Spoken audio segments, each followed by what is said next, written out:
Assalamualaikum warahmatullahi wabarakatuh. Perkenalkan, nama saya Bishiki Amalia Hasan. Dalam video kali ini saya akan membahas tentang perkembangan agama. Adapun poin-poin yang akan kita bahas kali ini yaitu yang pertama, pengertian perkembangan agama, yang kedua, tahap-tahap perkembangan agama, yang ketiga, sifat agama pada anak, yang keempat, perasaan beragama pada remaja, yang kelima, motivasi beragama pada remaja, yang keenam, faktor-faktor keberagamaan, dan yang terakhir, yaitu yang ketujuh, yaitu metode perkembangan agama. Langsung saja kita ke poin yang pertama, yaitu pengertian perkembangan agama. Agama, menurut Kamus Besar Bahasa Indonesia, adalah sistem yang mengatur tata keimanan atau kepercayaan dan peribadatan kepada Tuhan yang Maha Kuasa, serta tata kaidah yang berhubungan dengan pergaulan antara manusia dan manusia serta lingkungannya. Sedangkan perkembangan menurut Hartati dapat diartikan sebagai perubahan-perubahan yang dialami oleh individu atau organisme menuju tingkat kedewasaannya atau kematangannya yang berlangsung secara sistematis. Nah, dari kedua pengertian tersebut, maka Raharjo berpendapat bahwa perkembangan keagamaan adalah proses yang dilewati oleh seseorang untuk mengenal Tuhannya. Baik, kita lanjut ke poin selanjutnya, yaitu tahap-tahap perkembangan agama. Menurut Jalaluddin, perkembangan keagamaan pada anak melalui 3 fase atau 3 tingkatan.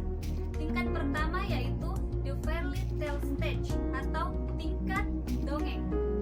Pada tahap ini, anak berusia 3-6 tahun, konsep mengenai Tuhan dapat dipengaruhi oleh fantasi dan emosinya, sehingga dalam menanggapi agama, anak masih menggunakan fantasinya yang biasanya dipengaruhi oleh dongeng-dongeng yang tidak masuk akal.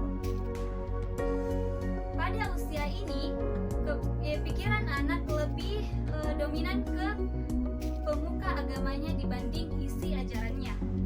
Oke, selanjutnya yaitu tahap the realistic stage atau tingkat realistik.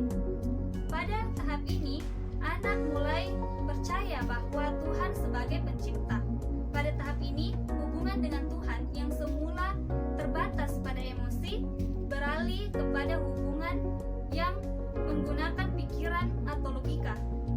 Pada masa ini, ide ketuhanan anak mulai mencerminkan konsep-konsep yang mendasar pada kenyataan atau realistik. Oke, selanjutnya tahap terakhir yaitu the individual stage atau tingkat individual.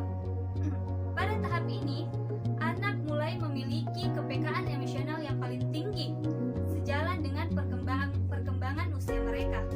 Nah, dari pembagian perkembangan tersebut, maka Jalaluddin memberikan catatan bahwa perkembangan keagamaan anak-anak pada umumnya sudah ada pada setiap manusia sejak ia dilahirkan. Kita lanjut pada poin ketiga, yaitu sifat agama pada anak. Mastur membagi bentuk dan sifat agama pada anak menjadi 6 bagian. Yang pertama, unreflektif. Yang kedua, egosentris. Yang ketiga, antropomorfis. Yang keempat, verbalis atau ritualis. Yang kelima, imitatif. Dan yang terakhir dan yang keenam itu rasa heran dan kagum. Untuk penjelasan lebih jelasnya, Anda bisa melihat pada slide berikut ini.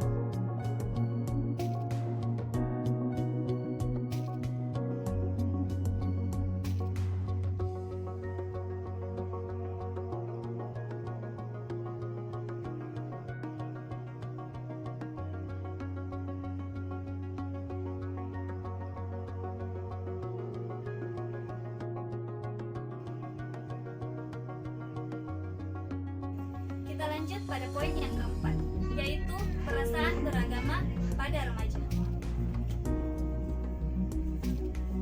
Menurut Romke, perasaan ketuhanan baru muncul pada usia puber. Namun pendapat tersebut disanggah oleh Arnold Gisel yang berpendapat bahwa perasaan ketuhanan atau beragama telah muncul sejak usia dini, yaitu 0 sampai 2 tahun.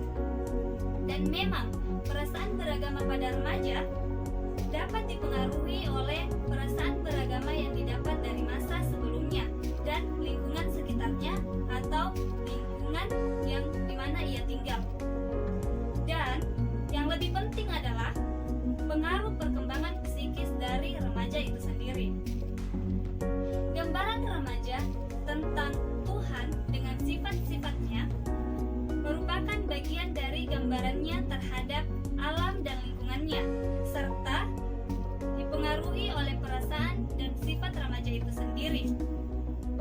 Keyakinan agama pada remaja merupakan interaksi antara ia dengan lingkungannya. Perasaan remaja kepada Tuhan bukanlah perasaan yang tetap atau stabil, namun akan tetapi perasaan yang bergantung pada perubahan-perubahan emosi yang sangat cepat, terutama pada masa remaja pertama. Oke, kita lanjut pada poin selanjutnya, yaitu poin kelima, motivasi beragama pada remaja.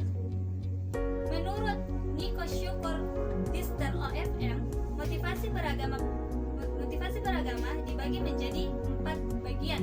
Yang pertama, motivasi yang didorong oleh rasa keinginan untuk mengatasi frustasi yang ada dalam kehidupan, baik frustasi karena kesukaran menyesuaikan diri dengan alam, biasa yang disebut dengan frustasi alam, frustasi sosial, frustasi moral, maupun frustasi kematian.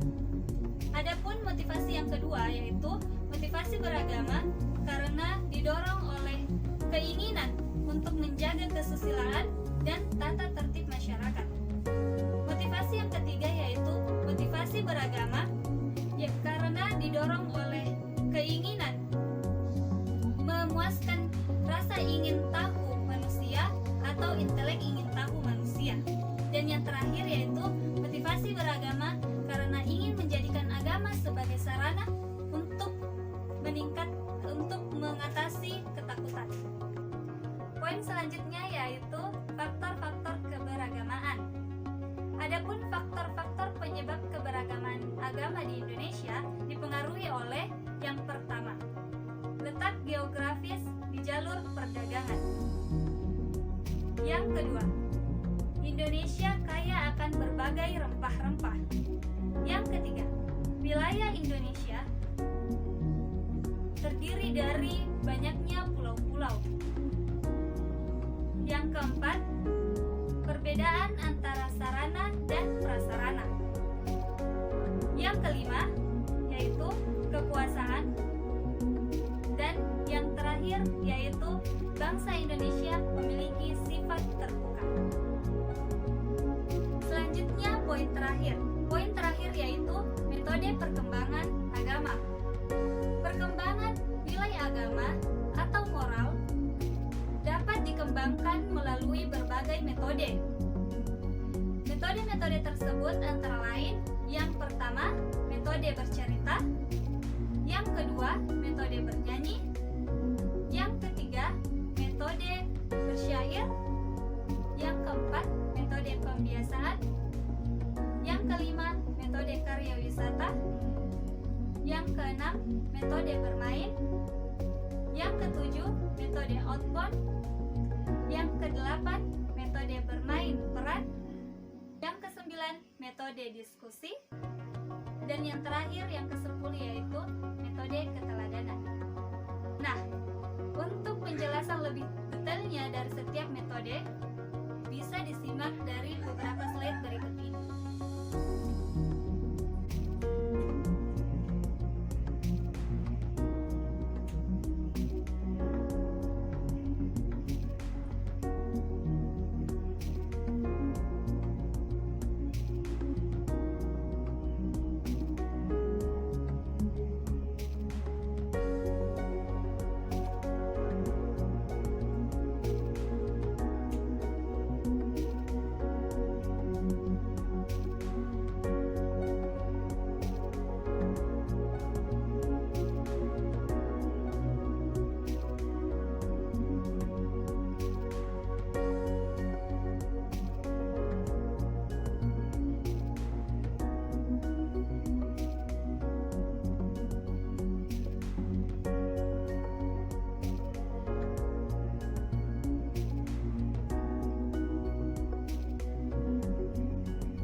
itulah tadi pembahasan mengenai perkembangan agama. Semoga video yang saya tampilkan tadi dan penjelasan saya bisa disimak dengan baik. Oke, saya menutup pembahasan video kali ini dengan ucapan wabillahi taufik wal hidayah. Wassalamualaikum warahmatullahi wabarakatuh.